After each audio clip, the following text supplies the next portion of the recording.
Ya apa-apa, nanti masyarakat Indonesia biar menilai lah. Jadi seorang mantan presiden itu mempidanakan ya dua ibu-ibu di sini.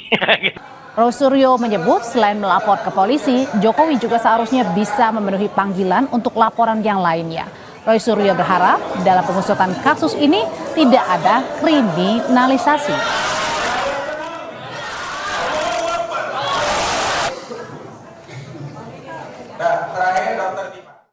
Tanggapan saya bagus ya. Jadi dengan begini nanti seluruh rakyat Indonesia itu bisa menyaksikan bagaimana seorang pelapor itu harus membuktikan juga bahan-bahan yang dia miliki. Dalam hal ini adalah ijazahnya yang kita pertanyakan ataupun kita duga itu tidak benar alias palsu. Lanjutkan saja dan nanti kita uji dengan teknologi, kita uji dengan kebenaran dan mohon untuk tidak ada kriminalisasi.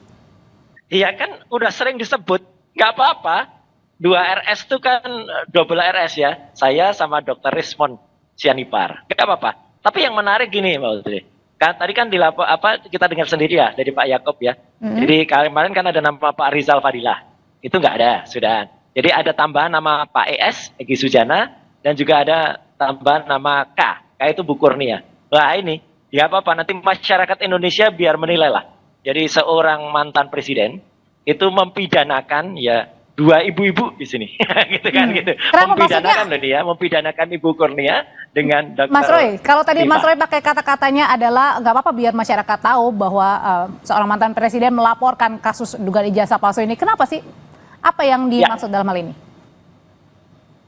Iya bagus, artinya bagus. Artinya kan sebenarnya kan kasus ini sampel. Benar kata Pak Jokowi, kasus ini sebenarnya sederhana. Kalau dari awal itu Pak Jokowi itu menunjukkan ini loh ijazah saya, wah dengan ramahnya itu sebenarnya tidak akan ada masalah. Jadi dari situ mungkin masyarakat langsung bisa melihat, tidak akan timbul kecurigaan, kemudian bahkan mungkin curiosity atau istilah sekarang keponya para ahli meneliti itu nggak banyak, tapi karena selalu disembunyikan, nah itulah malah tadi kan kita dengar juga mediasi tidak akan mempublikasikan kayak gitu kan. Ini menjadi lucu ya, makanya nggak apa-apa, semua punya hak ya.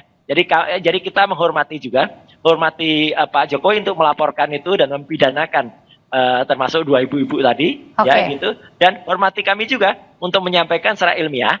Dan kalaupun ilmiah itu nanti harus ditandingkan atau harus dilawankan dengan hukum, nah nggak apa-apa, biar saja.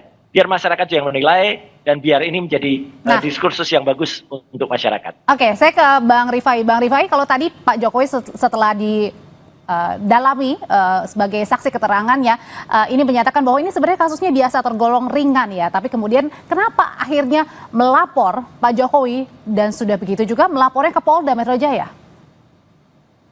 Oke, sebenarnya kami ini sudah menangani persoalan ijazah ini sejak 2 tahun yang lalu, Mbak. Dan sebagai advokat kami sudah menjelaskan banyak hak hukum yang bisa digunakan, baik gugatan perdata maupun laporan pidana, tapi Pak Jokowi berulang-ulang menyatakan saya tidak akan menggunakan hak tersebut, apalagi saya sebagai presiden, karena jangan sampai dianggap menyalahgunakan kekuasaan atau dan sebagainya macamnya. Nah, dengan demikian waktu itu kami hanya sekedar menghadapi gugatan, tapi setelah 6 bulan beliau lengser, ternyata isu ini kembali bergulir, bahkan menjadi lebih masif ya, seperti tadi Bang Suryo bilang, sebenarnya ditunjukkan saja sudah selesai. Nyatanya tidak demikian, kami pantau gitu.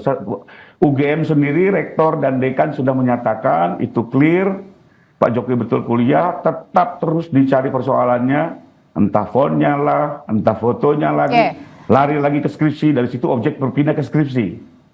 Dari skripsi lari ke lembar pengesahan. Sekarang jadi intinya ini dicari-cari permasalahannya begitu ya? Jadi kami melihat ini bukan menguji kebenaran, tapi memang tujuannya adalah untuk menyudutkan, mencemarkan nama baik beliau. Betul ya. Begitu Mas Roy, kalau ini tujuannya adalah untuk mencemarkan nama baik, mencari-cari masalah. Gini. Kenapa ini berkembang ya? Karena dulu dalam setiap tadi betul kalau sudah 2 tahun yang lalu Pak dan kawan-kawan itu sudah mendampingi. Tapi waktu itu kan tidak pernah ada dihadirkan yang namanya ijazah itu. Bahkan Dekan Fakultas Kehutanan UGM, Pak Sigit Sunarta, itu pun hanya menunjukkan fotokopi saja, hitam putih. Dan baru ketika kemudian ada yang namanya seorang kader partai, yaitu berani memposting itu di X dan dia menuliskannya asli, gitu kan. Nah, dan itu berwarna. itu kemudian menarik untuk diuji gitu loh. Apalagi kan kalau kader partai itu kita tahu ketua partainya adalah anaknya Pak Jokowi. Yang kedua, itulah kemudian kami mengajukan surat kepada UGM, TPUA untuk datang resmi. Jadi kami datang resmi ke UGM itu, dan itu yang memang harap diketahui bahwa dengan kedatangan kami pada tanggal 15 April kemarin itu justru membongkar kotak Pandora. Karena skripsi yang disebut skripsi itu ternyata adalah waduh banyak sekali. Yang tadi disebutkan betul. Ada fontnya, ada kemudian ada lembar pengesahan yang tidak ada, bahkan ada nama-nama seharusnya tertulis tapi tidak. Dan itulah yang kemudian kita uji. Jadi sekali lagi, yang kami uji skripsi itu adalah primary evidence. Primary evidence itu artinya skripsi aslinya.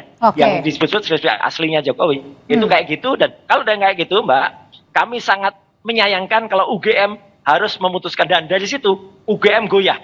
UGM mulai keterangan yang kemudian tidak benar, menjelaskan itu. Jadi ya kita harus kemudian men-challenge UGM gitu loh. Izinkanlah saya selaku lulusan UGM asli dan juga Dr. Rismon dan juga Dr. Tipa itu kemudian dengan kecintaan kami terhadap UGM ini harus dibuka seluas-luasnya. Ini gitu, harus Pak. dibuka sebenarnya Bang Rifai, ini tujuan dari teman-teman menginginkan hal ini.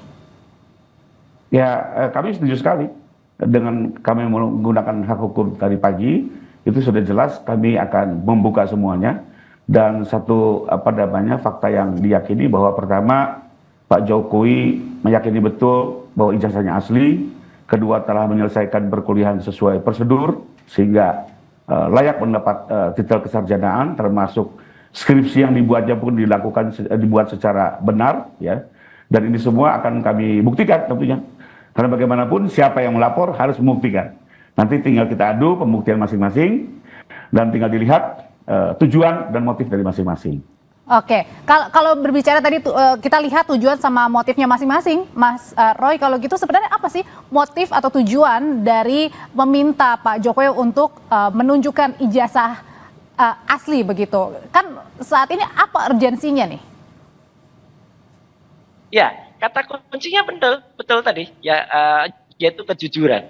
Ya, tujuan kejujuran itu bahwa Pak Jokowi itu sudah selesai menjadi presiden dan kemudian sekarang masyarakat biasa. Nah, itu bagus. Saya jujur juga apresiasi ya, gitu. Tadi datang langsung ya gitu. Jadi ini kan juga sudah ditunjukkan dulu presiden terdahulu jadi Pak SBY itu juga lapor sendiri. Nah, itu bagus ya. Karena pasal yang 310, 311 yang konon tadi akan digunakan ya, itu adalah harus orangnya datang langsung, tidak bisa diwakili oleh apalah, ada alap-alap lah, ada relawan apa gitu ya. Atau kalau misalnya mau pakai 160 itu pasal menghasut ya, itu pun juga lucu gitu, karena yang kita challenge ini adalah sudah tidak lagi sebagai kepala negara atau sudah tidak lagi penguasa. Tapi nggak apa-apa, semuanya biarkan berlanjut dan kita akan lihat bagaimana pembuktian itu. Dan kalau tadi Mbak, kalau saya bilang supaya tidak ada kriminalisasi, ya biar masyarakat juga yang menilai gitu ya. Tadi juga acara di Gedung Juang 45 siang tadi, ini jujur adalah acara dari masyarakat yang kemudian mereka memberikan memberikan dukungannya ya gitu kepada kami berempat, gitu masih ada Pak Riza Fadila untuk kemudian nanti mengungkapi. Jadi semuanya akan berjalan, insya Allah. Memang betul setuju kalau memang pengadilan itu akan menjadi jalan tengah, tapi sekali lagi yang namanya ilmiah dan keterbukaan informasi publik sebelum kita lanjutkan lagi nih perbincangannya, kita simak bersama dulu pernyataan dari Polda Metro Jaya. Beliau sudah diterima, kemudian beliau tadi diambil keterangannya di Subdit Kamnet ya, Ditreskrim Polda Metro Jaya. Jadi setiap laporan dari masyarakat yang masuk kemudian dilakukan tahap pendalaman dalam rangka penyelidikan. Ya, penyelidikan adalah serangkaian upaya yang dilakukan oleh penyelidik untuk mendalami apakah peristiwa yang dilaporkan itu ada dugaan tindak pidana atau tidak. Nah, inilah tahap yang sedang kami lakukan, dalam hal ini Subdit Kamnet Ditreskrim Polda Metro Jaya. Bang Rifai, sebenarnya apa saja sih yang ditanyakan penyidik ke Pak Jokowi? Apakah juga termasuk Pak Jokowi ini tadi membawa ijazah asli untuk ditunjukkan?